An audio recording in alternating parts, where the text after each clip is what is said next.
ज्याप्रमाणे प्रभू श्रीरामांच्या मूर्तीची प्राणप्रतिष्ठापना करण्यात आली त्याचप्रमाणे त्यांची गुण सुद्धा आपल्या अंगी असायला हवीत असं शिवसेना पक्षप्रमुख आणि महाराष्ट्राचे माजी लाडके मुख्यमंत्री उद्धव बाळासाहेब ठाकरे हे नाशिक येथील राज्यव्यापी अधिवेशनात विरोधकांना कडाडले। जमलेल्या माझ्या शिवसैनिक बांधवांनो, भगिनींनो आणि मातांनो,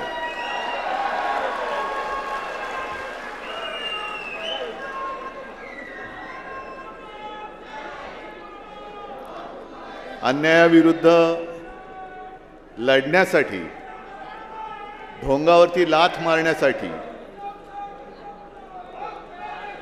ज्यांनी महाराष्ट्रामध्ये जी एक ठिणगी पेटवली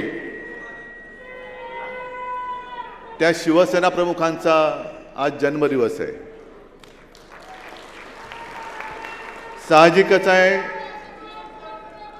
एक पुत्र म्हणून तर नक्कीच,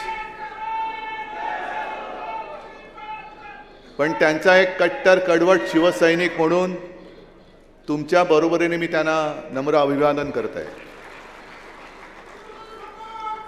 बऱ्याच वर्षांनंतर आज आपलं असं अधिवेशन किंवा शिबिर होत आहे। विषय खूप आहेत, पण आज एक रामायणातले बारकावे संजय राऊत यांनी जे सांगितले, म्हणजे रामदास स्वामींनी मनाचे श्लोक सांगितले होते, तसे यांनी सामनाचे श्लोक सांगितले। म्हणजे सामना कसा करावा म्हणून सामनाचे श्लोक। आणि खरंच आहे की संजय, आपण, सुषमाताई, आपण प्रभू श्री रामचंद्राचा अनुयायी कसा असायला पाहिजे म्हणून माझा उल्लेख केला। संयम, एकवचनी, एकपत्नी, आता तुम्ही म्हणाला, आणि ते खरंच आहे, ते काय वेगळं सांगण्याची गरज नाहीच। पण आज जे काही रामाचे मुखवटे घालून रावण फिरतायत,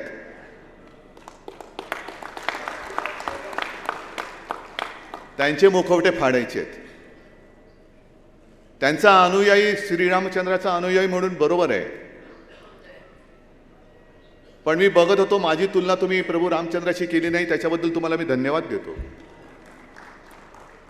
कारण काल सगळे अंधभक्त तिकडे जमले होते, त्यांचे सगळ्यांचं जे काही ज्ञान आहे, त्यांची जी काही बुद्धी आहे, त्याचा आदर करतो मी। पण कोणीतरी एकाने आपल्या पंतप्रधानांची बरोबरी, म्हणजे आजचे शिवाजी महाराज म्हणजे आमचे पंतप्रधान, अजिबात नाही, त्रिवार नाही। जर छत्रपती शिवाजी महाराज जन्माला आले नसते तर आज राम मंदिर उभं राहूच शकलं नसतं। आज तुम्ही तिकडे जे काही जाऊन बसलात, ते केवळ आणि केवळ त्यावेळेला हे तेज महाराष्ट्राच्या मातीत जन्माला आलं म्हणून आणि म्हणूनच, नाहीतर हे कोणाही येरागाबाळ्याचं काम नव्हतं। आणि म्हणूनच आज मी ठरवलं की जी माती आहे, ज्या मातीमध्ये ते तेज जन्माला आलेलं आहे। आपल्याला सर्वांना कल्पना आहे, 2018 सालच्या दसरा मेळाव्यात मी बोललो होतो, मी अयोध्येला गेलो, हे अयोध्येला कधी येणार, अयोध्येला कधी येणार, अयोध्येला कधी येणार। आज मोदी अयोध्येला गेलेत, त्याच्या आधी नव्हते गेले, कदाचित पंतप्रधान होण्याच्या आधी गेले असतील, जसे आमचे फडणवीस गेले होते असं म्हणतात। आणि सहज माझ्या मनात आलं होतं की हा इतके वर्ष विषय चाललेला आहे, थंड बस्त्यात पडलाय, काय मनात आलं कोणास ठाऊक, मी म्हटलं चला शिवनेरीला जाऊ, शिवजन्मभूमीची एक मूठभर माती घेऊन राम जन्मभूमीला जाऊ। तुम्ही माना अथवा नका मानू, पण मी 2018 मध्ये नोव्हेंबरमध्ये गेलो होतो, त्याच्यानंतर थंड बस्त्यात पडलेला हा जो विषय होता अचानक वरती आला, आणि पुढचं वर्ष पूर्ण होण्याच्या आत माननीय सर्वोच्च न्यायालयाने राम जन्मभूमीचा निकाल दिला। हा मला असं वाटतं त्या मातीचा महिमा आहे। आणि आज माती तुम्हाला सगळ्यांना जिल्ह्यात म्हणजे राज्यभर न्यायला मी का सांगतोय, कारण आज गरज आहे। जसं त्यावेळेला ते एक हिरवं वादळ आलं होतं, संपूर्ण वाताहात चालली होती, आणि त्यावेळेला छत्रपती शिवाजी महाराजांनी महाराष्ट्रात जन्म घेतला आणि म्हणून म्हणजे महाराष्ट्राने देश वाचवला, हे सत्य आहे. महाराष्ट्राने वाचवला. औरंगजेब हा संभाजी महाराजांचा जो त्यांनी निर्घुण वध केला त्याच्यानंतर इकडे बसला होता हे राज्य गिळायला. म्हणजे संजय राऊत आपण रामायणातले काही दाखले दिले तसे हे काही शिवचरित्रातले दाखले आहेत. औरंगजेब तेव्हा हे स्वराज्य छत्रपती शिवाजी महाराजांनी हिंदवी स्वराज्याची जी स्थापना केली त्यांना असं वाटलं होतं की आता शिवाजी महाराज नाही आहेत, संभाजी महाराज नाही आहेत, अब समय आया है महाराष्ट्राला गिळा. शेवटी त्या औरंगजेबाला सुद्धा महाराष्ट्राने मूठ माती दिली, हा सुद्धा इतिहासच आहे आणि हे सत्य आहे.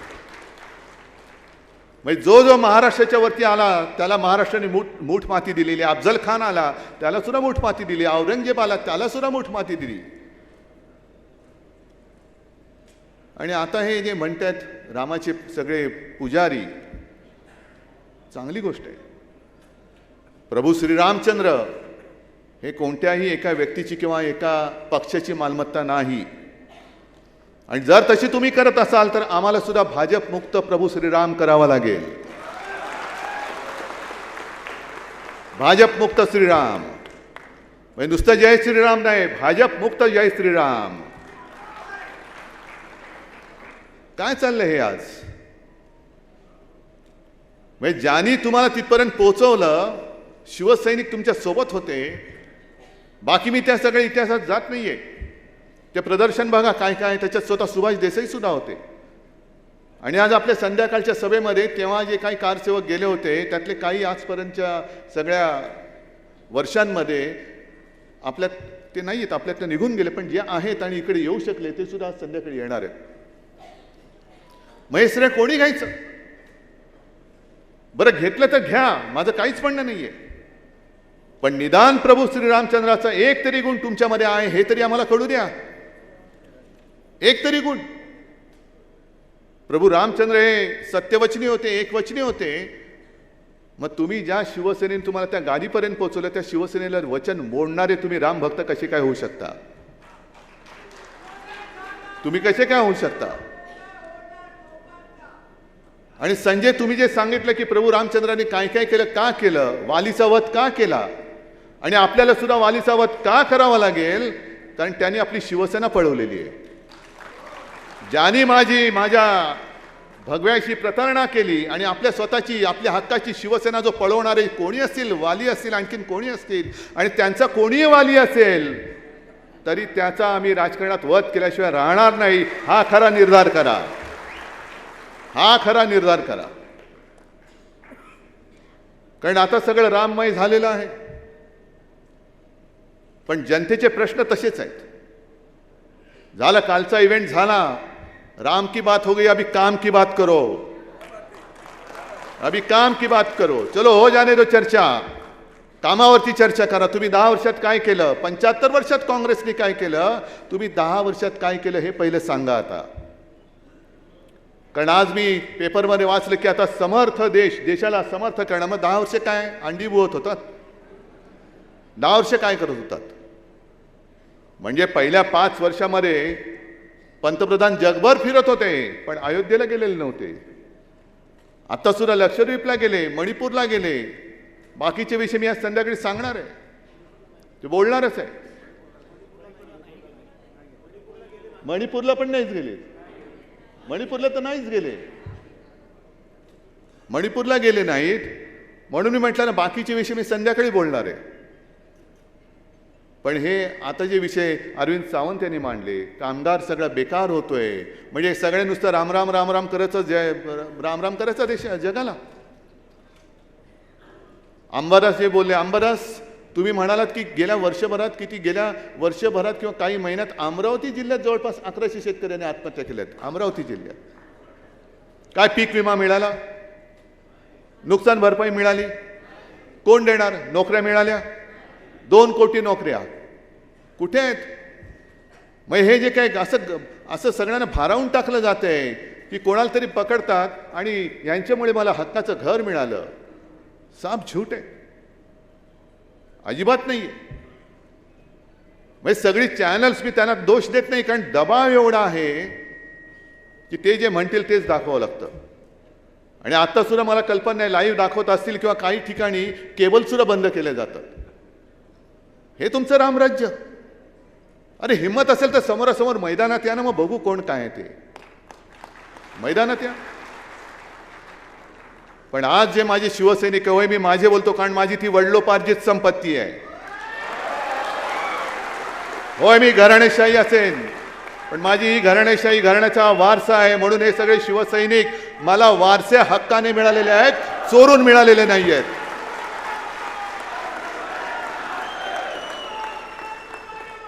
जे तुमच्यासाठी लढले, मोदी पंतप्रधान व्हावे म्हणून आम्ही सुद्धा प्रचार केला होता, मी सुद्धा केला होता. त्यावेळेला कोणी आम्ही भ्रष्टाचारी नव्हतो. जे वर्षानुवर्ष शिवसैनिकांनी खस्ता खाल्ल्या आणि तुम्हाला ते दिल्ली नाही तर दिसलेच ती तुमच्या पुचाट भाजपावाल्यांमुळे तुम्हाला दिल्ली दिसलेली नाही. माझ्या वीर मर्द शिवसैनिकांमुळे तुम्हाला दिल्ली दिसलेली आहे. आणि ते सगळे शिवसैनिक आज गुन्हेगार. अनिल परब गुन्हेगार, रवींद्र वायकर गुन्हेगार, किशोरीताई गुन्हेगार, सूरज गुन्हेगार, सगळे गुन्हेगार. जेव्हा मुंबईमध्ये दंगली पेटल्या होत्या तेव्हा हे सगळे माझे शिवसैनिक आहेत. तुम्ही सुद्धा आहात. तुम्ही सुद्धा गावागावामध्ये हिंदूंचं रक्षण केलं होतं. आम्ही विचारत नाही बसलो शिवसेनेचा आहेस का भाजपचा आहेस. पण यांनी तिकडे मार खाल्लेला आहे, पोलिसांनी तुडवलेला आहे, लष्कराने तुडवलेला आहे, तुरुंगवास भोगलेला आहे. श्रीकृष्ण अहवालाच्या माध्यमातून जो काय अहवाल आला, आपण केराच्या टोपलीत टाकला होता. मनोहर जोशी मुख्यमंत्री होते, वाजपेयीजींनी सांगितलं नीतिमत्ता ना ऐसा नाही करना चाहिए. मग घेतला आणि आम्ही गीता म्हणून पूजन केलं त्याचं, कारण त्यांना माहिती होतं याच्यात भाजपवाले नाही सापडणार, शिवसैनिक सापडणार आहेत. भाजपवाले होते कुठे? हे सगळे माझे शिवसैनिक. तुम्ही त्यांच्यावरती आज खोट्या. राजन साळवी आहे, राजन साळवी आणि कुटुंब आत्ता सुद्धा आलेत, मला भेटले. नाही वाकणार नाही म्हणाले, झुकणार नाही. संजय राऊत तुरुंगात जाऊन आलाय, संजय राऊत तुरुंगात जाऊन आलेले. पण हे अचानक सगळे तुम्हाला भ्रष्ट वाटायला लागले. मग तुमचे जे काय भ्रष्टाचाराचे पाडे आम्ही वाचतो आहोत त्याच्या चौकशा लावा ना. आम्ही लावणार आणि उद्या तुम्हाला तुरुंगात टाकणारच आहोत.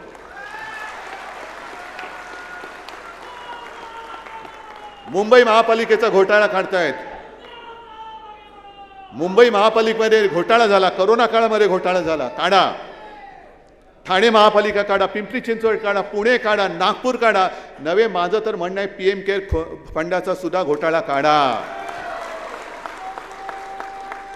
काय पीएम केअर म्हणजे मी मागे बोललो होतो, पीएम केअर म्हणजे काय? ते हास्य जत्रेमधले प्रभाकर मोरे केअर फंड नव्हता तो. अरे वासाड्या पैसे दे. पीएम केअर म्हणजे काय? पंतप्रधान मदत निधी ना का काय? तो म्हणे खाजगी आहे. म्हणजे कोणाचा आहे? उद्या तुम्ही पंतप्रधान नसणार, मग तो पैसा कोणाकडे जाणार? का घेऊन जाणार घरी?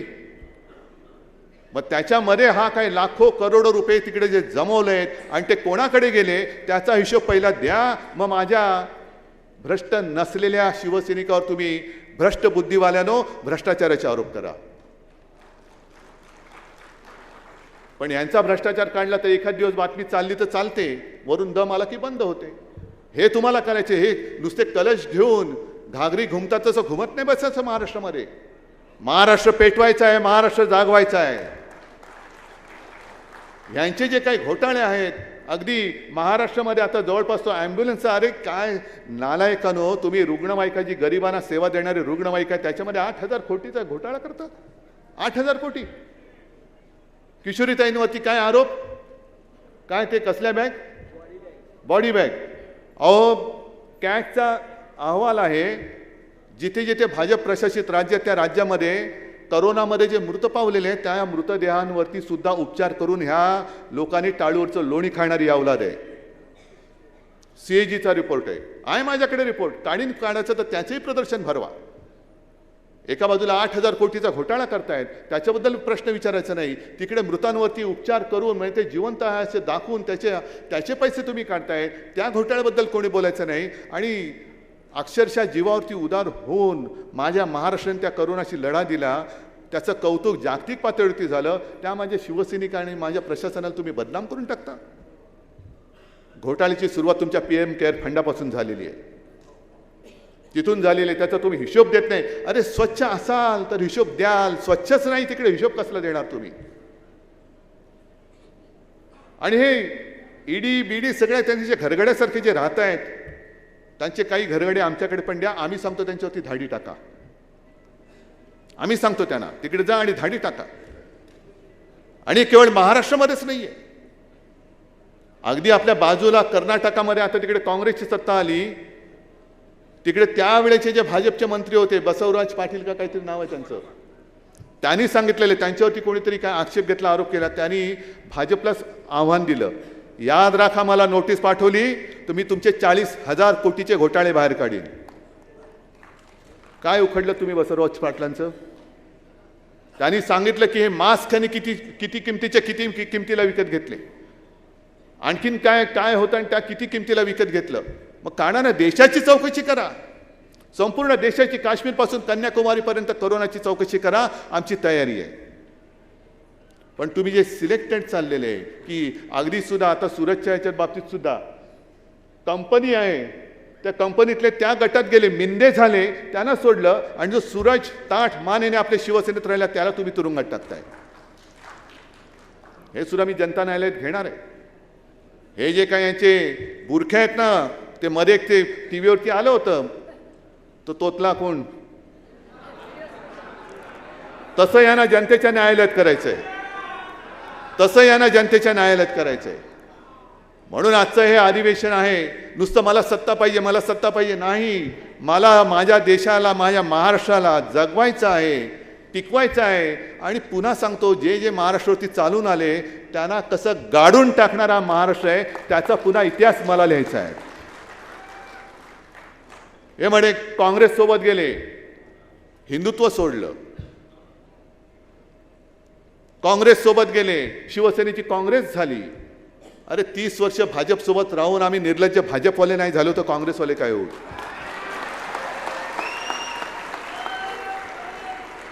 पण आज मुद्दामून, कारण मध्ये आदित्य बोलला होता ते बरोबर आहे, इतिहास उकरून जास्त काय होणार नाही, भविष्य घडवायला शिका, भविष्यात काय चाललेलं आहे. पण मुद्दामून मला एक आठवण करून द्यायची आहे, जे म्हणतात आम्ही हिंदुत्व सोडलं त्यांना सांगायचं, अरे तुम्ही तुमच्या पक्ष जो काय बदलला, जनसंघाचा परत घुसतात, म्हणजे जिकडे घुसतील तिकडे घुसायचं. पहिला जनसंघ झाला, तो जनसंघ तेव्हा संयुक्त महाराष्ट्राच्या लढ्यात नाही उतरला, संयुक्त महाराष्ट्राच्या समितीत घुसला जागेसाठी. मुंबईसह संयुक्त महाराष्ट्र झालाच पाहिजे म्हणून जो एक महाराष्ट्रामध्ये काहूर उठलं होतं, म्हणजे अक्षरशः तुम्हाला सांगतो, लालबाग परळ वगैरे भाग सुद्धा जो असा पेटला होता. मोरारजीचे पोलीस हे त्या चाळींवरती अश्रुधुराच्या नळकांड्या मारत होते. आतमध्ये त्या अश्रुधुराचं नळकांड जायचं आणि अनेक महिला घुसमटायच्या, त्यांची तानी बाळं घुसमटायची. आणि असह्य झाल्यानंतर महिला काँग्रेसमध्ये नव्हत्या गेल्या, महिला आपल्या बाळाने घेऊन पोलिसांसमोर उभ्या राहिल्या आणि त्याने सांगितलं की असेल हिंमत ना समोरासमोर गोळी झाड, हे नामर्दाचं काम करू नकोस. पण त्या लढ्यामध्ये कुठेही भारतीय जनता पक्ष तर नव्हताच, जनसंघ नव्हता. आणि संयुक्त महाराष्ट्राची समिती ही पहिली कोणी फोडली असेल तर ती जनसंघाने फोडली, जागा वाटपेचं भांडण करून. मग त्याच्या आधीचा जो काही जनसंघ आहे तो श्यामाप्रसाद मुखर्जींनी स्थापन केला. आणि म्हणून मी मुद्दामून सांगतोय, मला बोलण्याची गरज नव्हती, श्यामाप्रसाद मुखर्जींबद्दल आदर आहे, पण साधारणतः 1940-42चा जो काही काळ होता चले जावचा, तेव्हा श्यामाप्रसाद मुखर्जी बंगालमध्ये होते. 40च्या सुमारास देशातल्या मुस्लिम लीगनी स्वतंत्र पाकिस्तानाचा ठराव, जसा आज आपण निर्धार केले तसे त्यांच्या कार्यकारिणीत वगैरे असेल, ते इलेक्शन कमिशनकडे कदाचित त्यांची घटना असेल ती त्यांनी बघा, कारण आपली नाही मिळणार, त्यांची मिळाली तर बघा. पण श्यामाप्रसाद मुखर्जींनी केवळ आणि केवळ, म्हणजे एक तर स्वातंत्र्य लढ्यामध्ये ना RSS ना जनसंघ तेव्हा नव्हताच, तो 52 साली जन्माला आला, पण कुठेही लढ्यात भाग घेतला नाही. आयतं मिळालेलं स्वातंत्र्य हे गिळायला निघालेत. स्वातंत्र्यासाठी काँग्रेस लढत होती, स्वातंत्र्यवीर सावरकर वगैरे होतेच, क्रांतिकारक. आज जिथे सभा आहे कान्हेरे त्यांची सुद्धा कथा वेगळी आहे. पण स्वातंत्र्य लढ्यात लढणारी काँग्रेस नको म्हणून स्वतंत्र पाकिस्तानचा ठराव करणाऱ्या मुस्लिम लीग बरोबर श्यामाप्रसाद मुखर्जींनी बंगालमध्ये सरकार स्थापन केलं होतं आणि 11 महिने त्या हकच्या मंत्रिमंडळात श्यामाप्रसाद मुखर्जी म्हणजे तुमचा बाप राजकारणातला हा त्यांच्यासोबत मंत्री होता. त्यांच्याबद्दल बोला. तुम्ही आम्हाला हिंदुत्व शिकवता. पहिलं तुमची जन्मकुंडली मांडा ना. पहिली तुमची जन्मकुंडली मांडा. तुमच्या पत्रिकेमध्ये राहू केतू आले असतील, आम्ही काय करू त्यांना? कारण तुमच्याकडे चांगला गुरु नाहीये. तर हे सगळं बघितल्यानंतर ह्यांची लायकी काय ती कळते की कोणाच्या हातामध्ये. आणि मला सुद्धा थोडा पश्चाताप होतोय कारण त्यावेळेला शिवसेना प्रमुखांनी हिंदुत्व म्हणून आपण आणि ते एकत्र झालो होतो भगव्यासाठी. त्या भगव्यामध्ये भेद करणार हे नालायक आहेत. भगव्यामध्ये भेद करताय, भगव्यामध्ये दुही माजवत आहे. ही सगळी अशी विचाराची झालेली वाताहात बघितल्यानंतर लोकांना सगळं गारठून टाकल्याने काय करायचं कळत नाहीये. नुसतं जय श्रीराम जय श्रीराम. अरे नुसतं जय श्रीराम बोलू नका. जय श्रीराम बोलणार असाल तर त्या रामासारखं वागा, तसं वागा. आणि म्हणून मी सांगतो, बाकी गोष्टी मला संध्याकाळी ज्या बोलायच्या ते बोलणारच आहे. पण मगाशी संजय राऊत तुम्ही काय बोललात ना, काय उद्याचा दिवस आपला आहे. मी मुद्दामून सुरेश भटांच्या 2 ओळी ज्या मला आवडल्या आत्ताच्या ह्याच्यातले ते लिहून आणलेत. सुरेश भटांची कविता आहे. आणि आपण जे म्हणतो जे न देखे रवी ते देखे कवी, म्हणजे सूर्य बघू शकत नाही कारण आता प्रदूषण एवढे झाले, सूर्याची किरणं पडतच नाही. आणि खाली काय चालले प्रदूषणामुळे सूर्याला पण दिसत नसेल. एवढं प्रदूषणाने सगळं वैचारिक प्रदूषण करून टाकलेलं आहे. आणि म्हणून त्या ज्या 2 ओळी आहेत त्या किती चपखल बसतात त्या बघा. ठीक आहे, आजचं वातावरण आहे असं आहे. पण सुरेश भट त्यावेळेला बोलून गेले की हे असे आहे तरी पण हे असे असणार नाही. दिवस आमचा येत आहे तो घरी बसणार नाही. हे खरे आहे. हे जे काय चालले ते खरं आहे की आज त्यांनी घेतले सारेचे ठेके खोके, आज घेतले ठेके त्याच वेळेला घेतलेले. हे खरे आहे की आज त्यांनी घेतले सारेच ठेके पण उद्या त्यांच्या चितेवर एकही रडणार नाही. तुम्ही जिवंत आहात, जागरूक आहात. तुम्हाला लढायचं कसं हे सांगण्याची कोणी शिकवण्याची गरज नाही. कारण औरंगजेब असं म्हणाला होता, नितीनजी तुम्ही सांगा पाहिजे की त्यांनी सांगितलं होतं की हा तमाम दुनियेत मराठी जे आहेत या मराठ्यांना पराक्रम शिकवावा लागत नाही.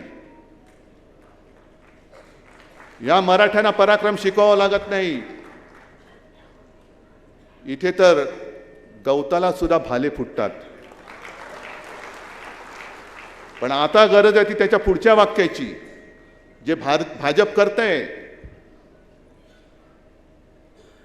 या महाराष्ट्रामध्ये खडकावर जरी दुहीचं बीज भिरकावलं, खडकावर जरी भिरकावलं तरी ते एवढं फोफावतं, एवढं माजतं की हा म्हणतात तमाम दौलत तबाह करून टाकतात.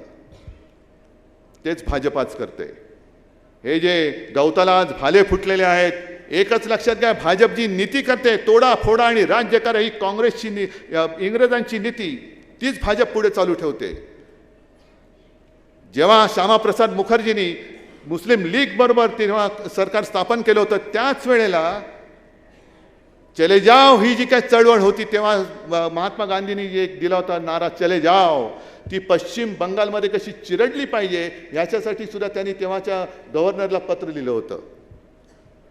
त्याच्यामुळे स्वातंत्र्य काय आम्हाला शिकवू नका, हिंदुत्व काय आम्हाला शिकवू नका. आम्ही आहोत ते छत्रपती शिवाजी महाराजांचे भक्त आहोत, श्रीरामाचे आहोत, भवानी मातेचे आहोत. पण हे कलश घेऊन तुम्ही जाल तेव्हा आता परवा तुम्ही जनता न्यायालय पाहिलं ना, हे लबाडाचं ढोंग पाहिलं ना तुम्ही. हे आता तुम्हाला हा बुरखा हा फाडावा लागेल. आणि म्हणून मी मध्ये तुम्हाला जो एक कार्यक्रम दिला होता की होऊन जाऊ दे चर्चा, ती पुन्हा सुरू करा.